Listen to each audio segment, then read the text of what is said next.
And if you don't have an awareness of this, you're going to go on autopilot from what people have put in there that might not have been your beliefs. And this starts making you do the stuff you see with all the shiny objects. Like, you got to do the grind, Adam. You got to do the grind every day. If you're not out there every day, 26 hours a day grinding, you ain't never going to get no success. I sleep 7 seconds a day. You sleeping, you a loser. And you're like, oh man, I should not sleep. I need to work 26 hours a day. That's what I should do. You found your way to the Winning Tactics podcast with host Adam Sinkus. Adam discusses winning tactics with small business owners and entrepreneurs, uncovering processes and introducing the tools and solutions for enhancing the bottom line. Thanks again for finding your way to the Winning Tactics podcast, and now your host, Adam Sinkus.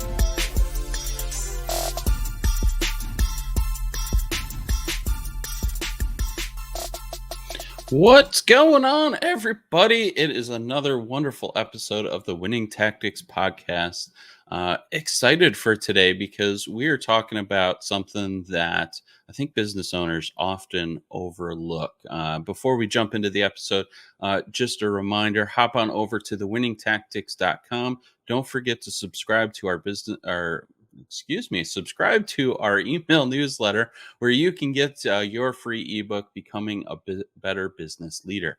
You can always find us on all the major podcast networks. So as we jump into it today, one of the things I think business owners overlook is taking care of themselves. They're so focused on taking care of their business and their employees and their family that they often forget about themselves. And so, as we close out 2021 here, oh my gosh, I can't believe we're already saying we're closing out 2021. I thought this is a really, really important topic to kick 2022 off in the right direction for business owners. So I'm excited to have with me my guest, Rick Yee. Rick, welcome to the show. So glad to have you on. Tell us a little bit about who you are and what you do. Thanks, Adam. First off, that intro is wonderful. Good job, man. I like you. I like that intro. Well done. Thank you. All right. So a little bit about what I do. You can see us. I work with my Andrea. That's what I call my love. She's my co-host when we do our stuff that we do, like our lives and things like this to share with people. But what I essentially do is help people simplify the things to get out of their own way. So we started off with just a mile a day, which is just where do you start? You just do 1 mile a day. And that became a group with thousands of people in it. We started making fun challenges and stuff like that. And I realized that people need to go to the next level. So I built just a mile a day workout program called Jam the Excuses, because everything is jam, just a mile. Jam the Excuses. Then we have our warrior program for our advanced people. And then we started moving things over to make it so that we did a lot more with that. So we have recognition is very important. I think something with all of us for our mental health, we realized that we like being appreciated and we like being recognized. So we started Shout Out Sunday. So we've done 4 years of just shouting people out. Just great job on your effort. I think people put a lot of work in themselves and don't ever get recognized for it. And so to have people say, I see you and I believe in you. Shout Out Sunday, we've been doing for years. We have the Jam Fam program on Wednesdays where we get into real topics and get into real people stuff. And then we have The Choice, which is my podcast. So that's been going up. I've been working with a very cool guy in the last few episodes who's a Sigma male challenger. And so he's very fun because he's literally the walking epitome of the devil's advocate. So it makes all episodes interesting because he goes, let's try the other way. And then right now I've got my book, Everything is a Choice. It's on Amazon and you can find it on justamileaday.com. And you've got my men's program that I do right now for Everything is a Choice, which is working primarily with men and their mental health because, I got deep reasons why I've gone that direction. Not only is there a huge need in the market for it, but also it's what this program is built to do for sure. It's had massive success for guys. That's the short version. I love it. I absolutely love everything that you're doing. Today we're talking about self-care though, more in the broader sense, because I know that, like, when I get into the zone with stuff going on in my business, it's easy for me to sit at the computer an extra 2 or 3 hours and jam out another website, or push on another project, and so after you do that too many times, it starts to wear on you. And I think a lot of times we don't necessarily realize that. Um, why is self care important? Well, I think if you don't have self care, you don't have any other care. I mean, I just watched, I think it was a Warren Buffett video talking about if you could pick just one car. You're a teenager, you get your first car, but you'll only have that one car your whole life, and you'll never have another car. You would take really good care of that one car because you know you'll never get another car ever. And so you would make sure you kept up on the maintenance and you kept making sure it was clean and you took care of it and you made sure that this is my one car. I got to take care of it. It could be it's the best car you could think of, but that's the only car you'll ever have. And he said the truth is you're going to have other cars, but you're not going to have another body. You're not going to have another mind. You only get this one awesome one. That's what you get. You get this thing and this thing in one of them. You only get one your whole life, and you have to take care of it so that it lasts a lifetime. If you don't take care of this thing, how do you take care of everyone else? If your goal is to serve or to create a business that does a specific thing to help people, or you're working really hard to improve other people's lives, but you're not taking time to do what you teach or to take care of yourself, you yourself are, I mean, we are essentially depreciating assets. We eventually will fall apart. But if it's going to be much sooner than later if you're saying, here's how I help you, but I don't help me. I also, you know what, side note, man, I'm going to go in the weeds a minute.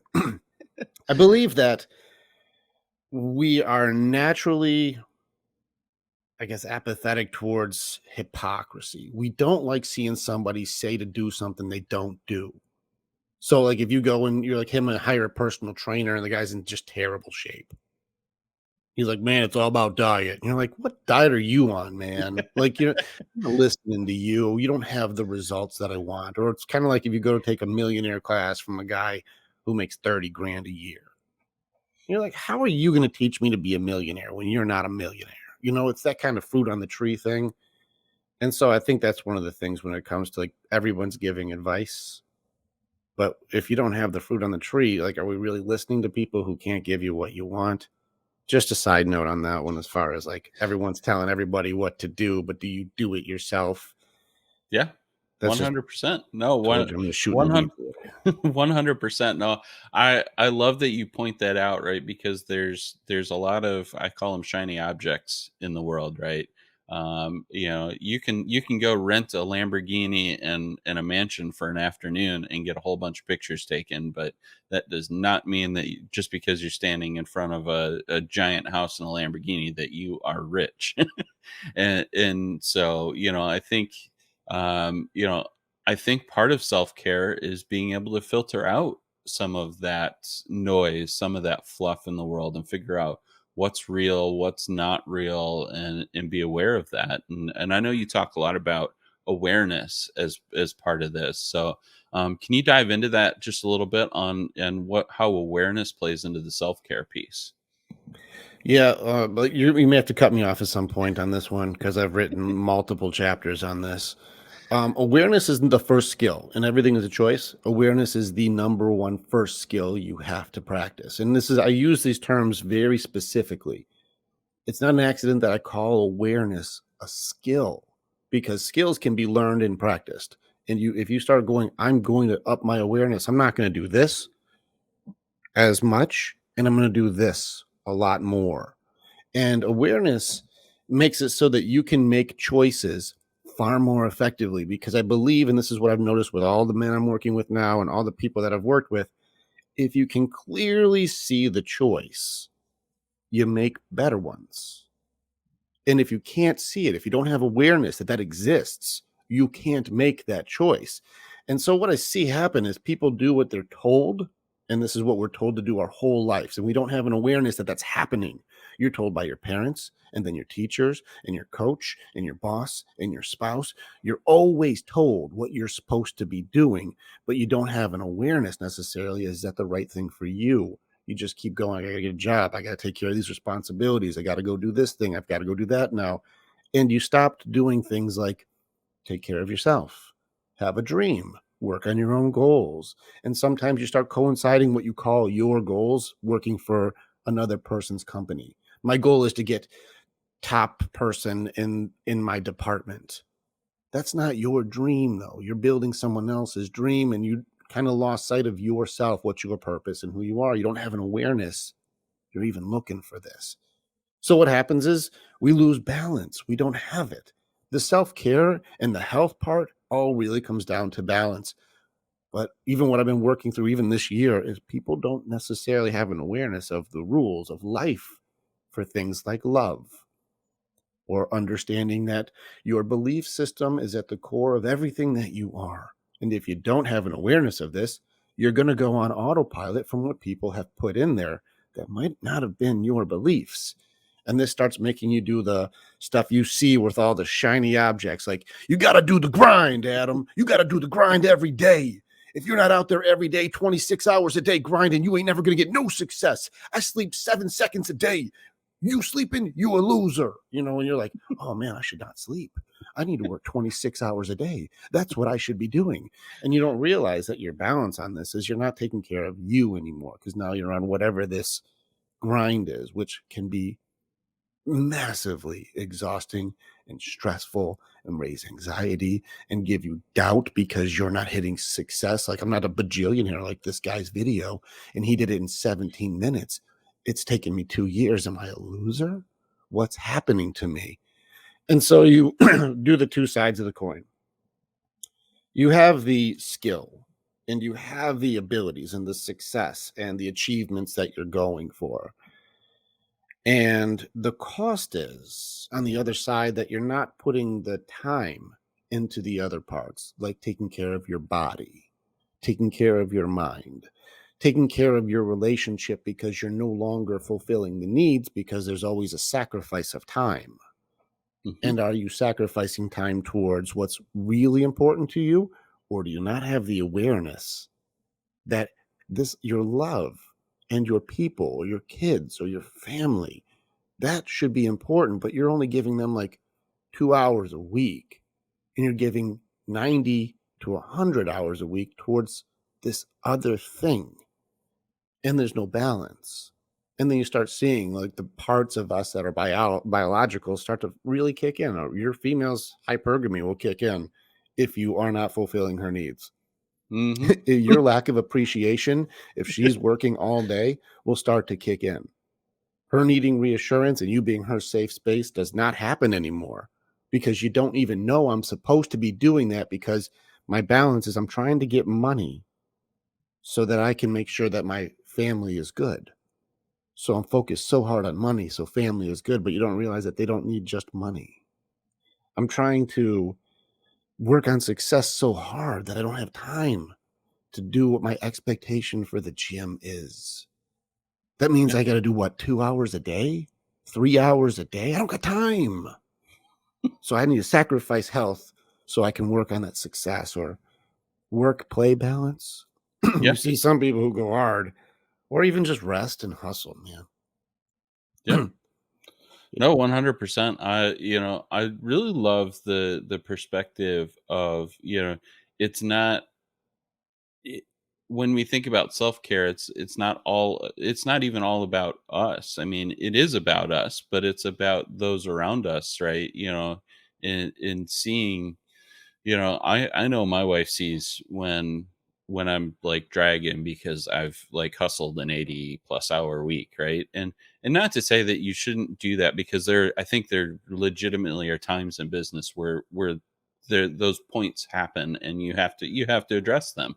But it shouldn't be the norm, right? And if it is the norm, what else are you giving up? But like I said, my wife, notices it. She goes, "You need to slow down." She tells me, "You need to slow down." And I go, "Okay, let's slow down. I'm gonna take an afternoon off and play video games." That's one of my self-care things. No, you gotta take the break. I think that's a high awareness of you.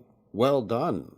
And I think that's something people don't notice is depending on your personality type, you may be highly resistant to a loved one's advice. Again, for what purpose are you telling me I need to slow down? Don't you know I'm grinding for you?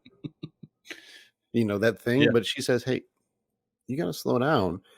Now, my girl is on the Enneagram, she's an achiever, which means work is her identity. If I Mhm. tell her to slow down, it's like me telling you not to breathe. You're like, "You're telling me not to breathe. You're gonna tell me not to breathe? No. I gotta put 170 hours in this week." I'm like, "No, no, no. We have kids and there's us. Like, we're in a relationship. You know that, right?" I'm like, "You have to balance this out a little bit." So good awareness on you to go, I should take a break. Okay.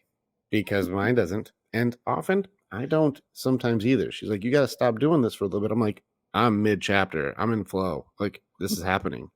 Like, we don't slow down. And so, kudos to you, man. Good awareness. No, I appreciate that. We are going to pause for just a minute before we flip over to some of our next topics here, because I want to thank my sponsor, Ventive. So Ventive is redefining what a CRM does. One of the things that I think is so cool is their CRM is designed in such a way that you really eliminate all the gaps that normally exist in a lot of CRMs. It improves efficiency. It eliminates data leaks. I mean, you can take a customer from prospect to uh, project and beyond right in one system. And to me, as a business owner, that helps me out.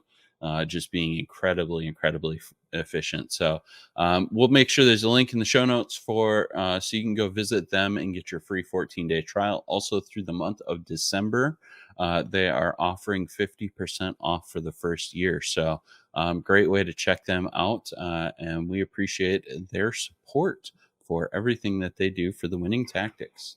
So, we've been diving down self care. Hold And, on, and Adam. really, Adam, give me a second. I'm on ventive.com right now. I'm oh, yeah. upgrading my business at the moment. Give me a moment. We've been talking about self-care kind of as an umbrella, right? But there's really two parts to self-care that you brought up in our conversation. And let's talk just for a moment about the physical care because I think we have to take care of our body just like a car. It will fall apart if you don't change the oil every once in a while and do an alignment and get new tires and things like that. So what are some things that business owners can do that don't take a whole lot of time, but can have really big effects on their physical care? All right, so simplicity is genius always. This is where it goes. Everybody tries to go like, all right, I know I need to do self-care. So let's start with the rock workout and eating plan. I'm like, it took this guy 30 years to put that together. No, you don't start at level 30. You start at level 1. Take 20 minutes a day and go for a walk. Like, do just 1 mile. That's it. Go a half mile away, turn around, and as soon as you get back, you're done. If you need to get back sooner, run. Like, take just do 1 mile. And if you're hardcore and you're like, I need to get my mile, but I still got work to do, then work on getting a sub 10-minute mile. Get it done because it'll make you feel more euphoric and better all the way around. That's just step one. Just anybody can do this. Walk it, run it. If you're doing a bike, do too because it's way easier. But just give yourself just a little bit of time to like push it.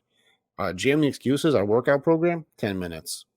Take workout bands, and you can do this from like your desk. You could do this workout. Now, if you're in an office, you're going to look ridiculous, but whatever. Your goals matter. But if you're at home or if you're working for wherever, 10 minutes in the morning, you can do this. Anyone can do this. That's the point. But that little bit over time is the trick. People look at me. I work pretty hard, but I'm probably in the top 10 percentile for like shape you can be in. And that's not a brag. That's just where I'm at. And they're like, man, what are you doing? What are you doing? I'm like, the trick is I do it every day, even if it's just a little bit. Hmm. Some days are 10 minutes, some days are 20 minutes. It's not like a 2-hour workout. I'm not going like world record, let's crush it. Like, listen, 10 minutes, 20 minutes, get a little bit in there and make your body go, "Oh, we're moving, we feel good." It's consistency. It's not how much you do in one time. It's just how long did you keep doing it? And that's where I think people get mixed up in their default program without ever checking what program you're on. The challenge I tell people all the time is you're on a program. They're like, I'm not doing like a P90X or Insanity. I'm not doing a Peloton. I'm not doing programs right now. And they're like, no, you're on an eating strategy right now. You're on a fitness strategy right now. It just might be going the other way.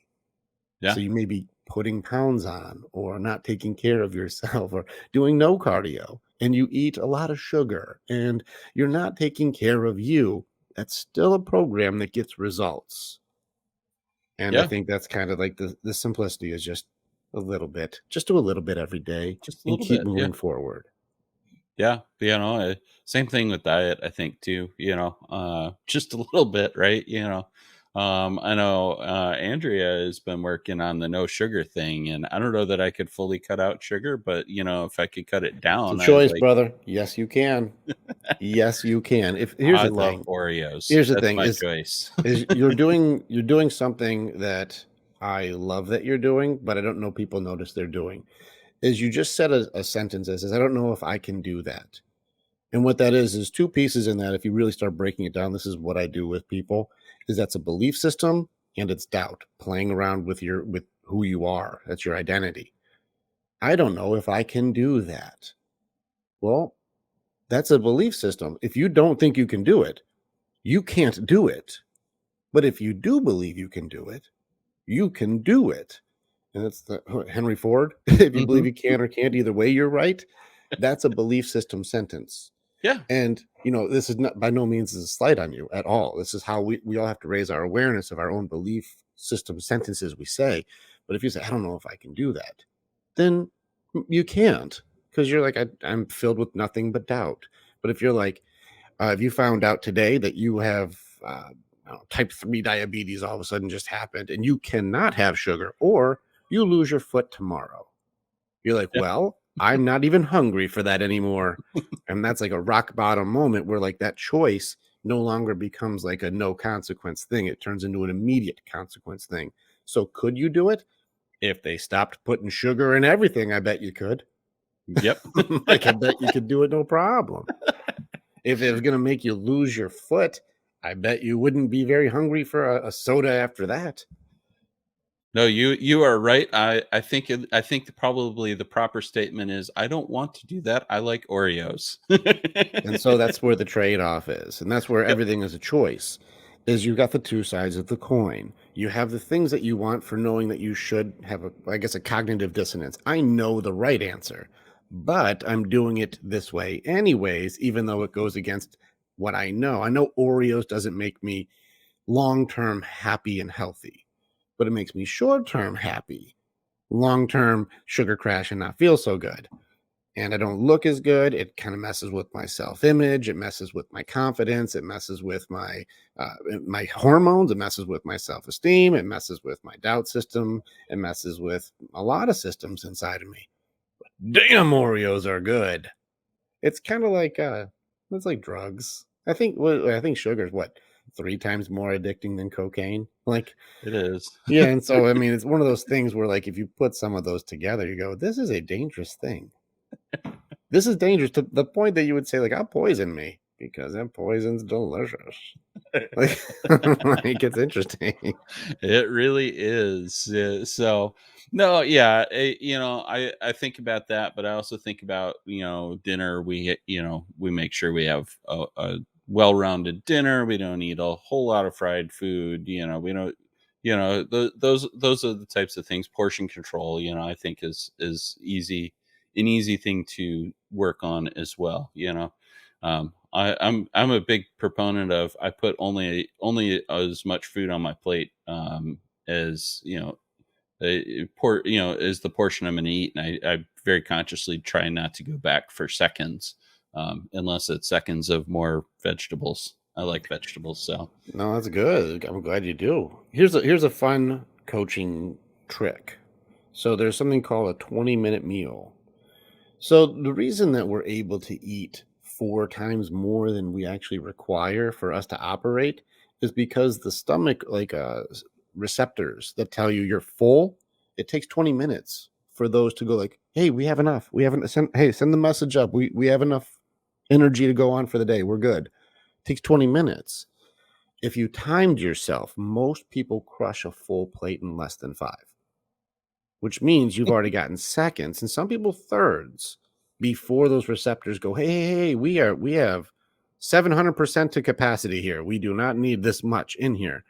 So they have a 20-minute meal, which means you take some bites, you enjoy your company, you hang out with your people, put the fork down multiple times, and you just listen to your body. yeah. And what I found when I did this is even for lunch and stuff like that, I'd eat like 2, 3 sandwiches, just crushing them. But when I took like my 20-minute meal, and this isn't not saying like we're all the same, but I realized like half a sandwich and I had enough for me to go like, I'm actually good for my energy. I'm not too full, but I'm not hungry. And my body's like, this is enough for us to go. So what's interesting with that, and the point is what we think is a portion that we actually need versus what we think a portion is based on how we were raised, what mom said to finish your plate, don't waste food. What we think is a portion, maybe 4 times more than we actually need. We just call it a portion. Hell, look at freaking fast food, which Oh yeah. I'm not advocating, but if you look at the sizes of the portions, like that, they say that's one portion. And I'm like, this Mm. is 10 times more than you actually need. And then they ask you to supersize it. Yeah, it's crazy. And Do that's you what want the that's what large? It comes with a 12-gallon Coke. yeah, and with a low awareness, those choices become like habitual. That's what you do. It becomes that's normal. And then if Mhm. you normalize doing something that's detrimental to your body and your life, and then you wonder when you start, crashing at like, in your 50s and you're like, I can't even operate. You're like, well, you didn't really take care of this thing. You put a lot in this thing you didn't need that messes it up. It's, if you're putting sugar in the gas tank, you're wondering why the engine is seizing. Yeah. Well, it says it on the box, man. Like, Well, yeah, no, I definitely appreciate that, and that 20-minute thing like makes a whole lot of sense. I worked too many years in the restaurant industry where you had like zero point 0.3 seconds to eat an entire meal, so it's probably a really bad habit. I eat faster than most people eat, and I think most people eat fast based on what you're saying. So, well, it's so cultural too. America, we go hard. Like I yeah. think if you went to France or something like that, like you'll see them have those way small portions and they'll just Hmm. take small bites and just enjoy the company, enjoy the flavor. That's a cultural thing. That's just a Yeah. way that they like you get your thing and you just enjoy your croissant and you just take your time and you enjoy your people. And that's culture in America. It's go, go, go, go, go. You've got 12 seconds for your entire meal, Adam. You got to get back out there. And you're like, whoa, like football coach, Oh line yeah. chef. Yeah, Like, what are you going to do? I think I always think of it in the monster truck announcer voice. Sunday, Sunday, Sunday. Eat your food now, now. Be there. Like, So that's funny. I'm going to do let's that. switch That's the over. rest of this podcast is me in that voice. Give me the next question. Let's go, go, go. Let's switch over. Let's switch gears a little bit. We talked a little bit about physical care. We talked about some food stuff that I think is important to realize in that physical care space. But how do we take care of our brains? Because at the end of the day, our mind is one of our most important aspects as a business leader. So, so what are some tips that business owners can use and business leaders can use to take care of their mental health? That's dude, good question. Nice question on this one. All the body stuff, all of the physical stuff, all of the eating stuff, it's all your brain. All of it. And I think with the way that I do things and the way I operate with our guys is you start at the core. If you don't start with that piece and you start working on the piece you can't really change if the identity or the piece that makes you what you are isn't worked on, you can't do it. It's like a person who says like, I'm Rick the smoker, but I'm trying to quit smoking. And I keep calling myself Rick the smoker. My identity, if I don't work on that, I can't quit doing the thing that my identity says I am. If you don't work on your mind, your body is going to inevitably follow. And this is, I guess here's a thing for you. Your body is a reflection of how healthy your mind is. Like, write that down. Like, your body, if you look in the mirror, that's a reflection of how healthy your mind is. That's how well your habits are working. That's how good your awareness of self care is. Your body looks as healthy as your mind is, and your body follows your mind. And so, if you're working on how do I improve me, like here, this follows. This turns into discipline. It turns into the habits that you do. It turns into the interactions that you do. It turns into where you spend your time the most. It turns into what makes it so you make one choice versus another choice is only this.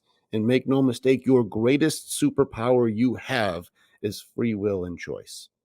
And we just put it on autopilot. We don't even think about it. But it's the most amazing ability that you have is to be able to say, I'm going to choose this over this. And that translates into your mental health, translates to your physical health. So that's the first part to that. As far as working on these things, the simple answer that I'll come to is you can only go so far because you're not trained to go farther. The thing that we do for our protection mechanisms and our just survival mechanisms is we create the defense programs and defense protocols to keep people from hurting us. People who have abused us or abandoned us or bullied us or treated us poorly or whatever our situations we're in, we create mechanisms and systems to cope with it. And there's no actual training on this. It's usually survival mode. And all of this stuff that hurts us, we put into like this like safe space in our heads, and we put the most advanced security system we can to keep people away from there. And the thing that people might not be aware of is, do you know who the number one person that you need to keep out of there is for your safety? Not a clue. It's you. Makes a lot of sense. That was That my first intuition. that system is made to keep the one person who can do stuff in there out. So to keep you safe, I don't want to talk about that stuff. I don't want to go there. I don't want to relive those memories. I don't want to talk about it for what happened to get better because it only is hurt. And when you box all this hurt up, and I've seen people do very clever things like stamp that box completed and ready. And you're like, that is not a completed box. That is the nightmare box. But you stamped it as like good to go, completed, don't need to work on anymore. And if volcanoes, or I use the analogy where it's like if you had like a rotting, carcass in your closet in your house, and it's starting to stink the whole place up, and people start giving advice to like, well, paint your bedroom, that'll make it better. And you're like, all right, I'll paint it. And then like it still stinks the whole house up, and they're like, well, work on a fun hobby project, do a painting in your just do a painting. You're like, all right, I did a painting, it took me 6 months, and house still stinks terribly. You're like, well, redo the roof and that'll make it look really nice. You're like, okay, fine. You spend a year working on your roof and the house still stinks. If you don't clear out the body from the closet and go into the things that scare the hell out of you, everything else is affected by it. And that's what's happening when you don't work on your mental health. Everything else follows what that is. It doesn't matter if you paint the room, it doesn't matter if you fix the roof, it doesn't matter if you're doing distractions or excuses, or you let doubt rule your choices, or you're just afraid. It still affects everything. And I think that's where everybody gets kind of, I don't want to go there. The actual answer is you can't do it. You need somebody to hack the system that you designed to keep you out of it. You can't even ask the questions to get you in there because it's where the worst feelings you've ever had sit. So without help, you won't do it. And like that, you already know I can go into some stuff for like how people do Oh yeah. that in unhealthy ways. And that's what I Yeah. deal with is I have to show you like how to train you how to deal with what's about to come out of this thing. Yeah, I think, naturally we don't want to go there because we don't want to relive those awful memories, right?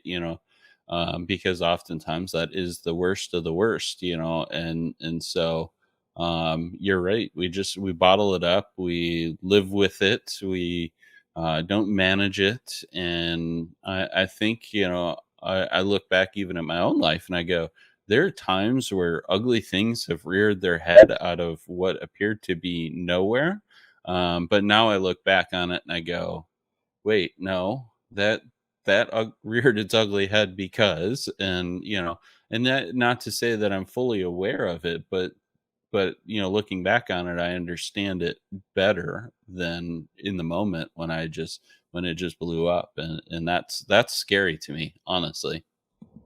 It should be because it's part of the subconscious programming that it starts affecting your love life, your business, your health, your friendships, your relationship with your kids. It affects everything. And the way that I do it, even for everything as a choice, is it starts with like working through like letting things go. And you have to go through the race to acceptance and learn all these skills. There's a lot of skills before you let go. But to let go, you have to face your dragons, is what I call it, your demons.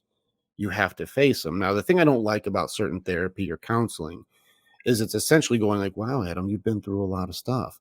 Let's go ahead and throw you in the UFC ring and just see how you do. And you go like, no, nope, don't throw. I don't want to go in there. And then you just get mangled and you had no skills. There was no training involved. And so for all of our guys, we go through months of like learning the skills. Here's how you like essentially metaphorically a block. Here's how you throw a punch. Here's how you use your shield. Here's how you use your sword. Here's how you wear your armor. Here's how you put this all together. So when it's time to face your dragon, you're like, I have a plan. But your plan is also personalized to who you are because we all have different natural skills or natural abilities. I call it your fighting style. The Incredible Hulk can't be the same as Professor X. You can't do Incredible Hulk as Professor X. And the Hulk's not trying to use mind bullets he's going to smashy smash. So if you're the Hulk and I'm Professor X, we can't attack it the same way. But we're both highly effective if you do it with your way. And without all of those pieces getting put together to challenge it effectively, it rules you, man. You are ruled by the things that you don't know to do. So first you train to be able to open that door. And what happens a lot of times when it comes to letting that stuff go is we'll be so trained that when you open the door and you expect a dragon to come out, it was a puppy. But that puppy was put there when you were 6 years old. And when you were six, it was terrifying. And you've locked that in because now your adult warrior brain is far more prepared to handle whatever's going to happen, but you still have that memory associated with when you were a child. And when you open it, you're like, actually, this isn't scary at all. I've been through so much worse than this. And then it's easier to like let that go instead of that always looming as like the terrifying monster that is in the closet that I don't open. And so I guess you know me, man, I go in the weeds on this stuff, but I feel like it's all in there as far as you don't know the right questions to ask. You need to work with somebody who can train you to open the damn door. And you're right. The words that you used, it's scary to me, is the correct feelings that you should have. Because if you're not trained to fight what comes out, it's freaking terrifying. Quick side note, do you know what makes a hero a hero? I have no idea. A hero is defined by what they overcome. And it doesn't always have to be a villain or a monster or something. Like a firefighter running into 9/11 building. That's not a monster. That's a terrifying situation that is bigger and grander than they are. And they make the choice to go, it's scary. I do not have the odds in my favor. It is not going to be an easy thing, and I'm going to face it anyways. They Yeah. ran into that with Superman and Batman, dude. You Hmm. remember like Superman in the 90s started losing a lot of traction. Do you know why? Because everything Superman has to fight has to be a planetary issue. Yeah. The world is going to be destroyed is the only thing that would be like in Superman's wheelhouse. Because if Superman stops robbers, they're like, well, he can't hurt him. So of course he did. There's That's what, no challenge. But that's why I love. Yeah, I was gonna Batman's a say, dude. that's He's what I a was gonna dude say. like you. I love Batman for that. He is the hero that is a regular person. It's just like Green Arrow. I love Green Arrow. Same thing, regular dude that's just figured out how to maximize the tools that they have available, and make the best out of it. And when they get hurt like real. Yeah. And that's what makes you heroic though, is if you can face the thing that's overwhelming, the odds are not in your favor. It's scary, but I have Hmm. the courage to do it anyways. And that's what's heroic, is not shying away from something that's scary. You can still be scared, but I'm still gonna fight. And that's what people exonerate for heroics.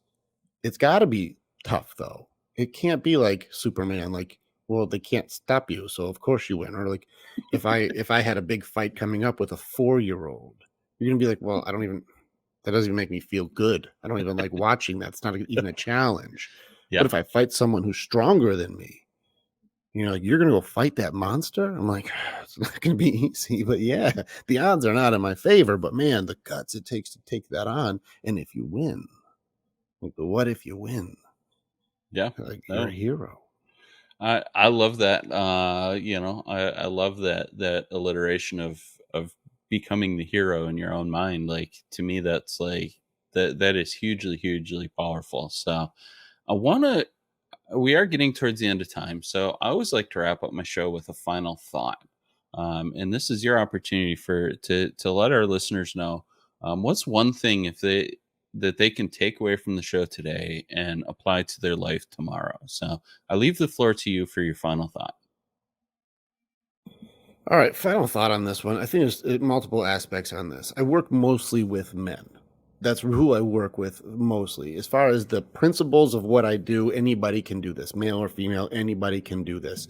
My final thoughts on this is if you're going to train your brain and you're going to train to get stronger throughout all of time, we have trained together. People don't just, it's not like Kung Fu Panda where you're on top of the mountain by yourself and just get better. Everyone has a Sifu. Everyone has their training team. They have their partners they train with, people that grow with them, and people that they help. And so my final thought is in order to actually unlock your greatness mentally, to affect physically, to affect your business, to affect your relationships, to affect everything, you have to do it together. Together, we are always stronger, always.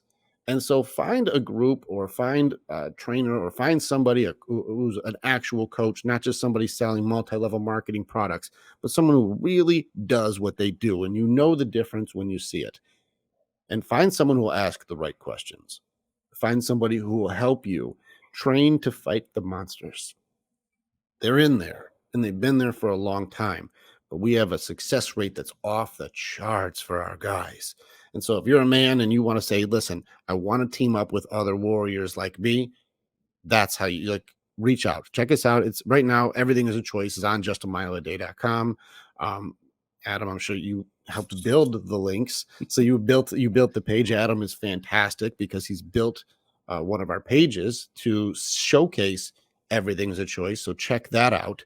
And then join with us and see if you're the kind of guy who fits in with what we do because it changes your life. Not kidding. And if you're female, find a group like that. Find like-minded warrior women, Amazons who will go into battle, who like, I'm a mom, I'm a CEO, or I'm a a boss babe or whatever they call it these days. If you're that person, together we're stronger. It doesn't have to be this lone wolf tiger thing.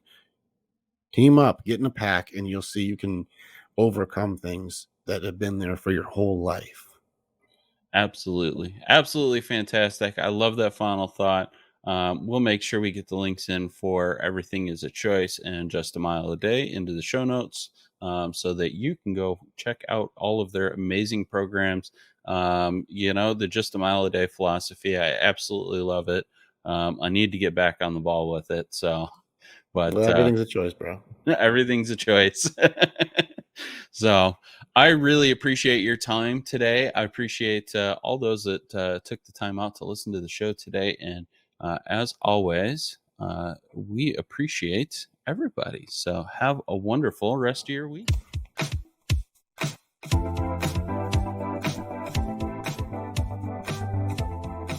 Well, that wraps up yet another episode of the Winning Tactics Podcast. You can find Adam on both the LinkedIn and Facebook platforms. And to support the show and ensure the success of the podcast, would you kindly consider visiting Patreon.com/Adam Sinkus? We greatly appreciate it. And until next time, from the Winning Tactics Podcast, remember, culture is how your team behaves when no one is looking. Take good care, and thanks for listening.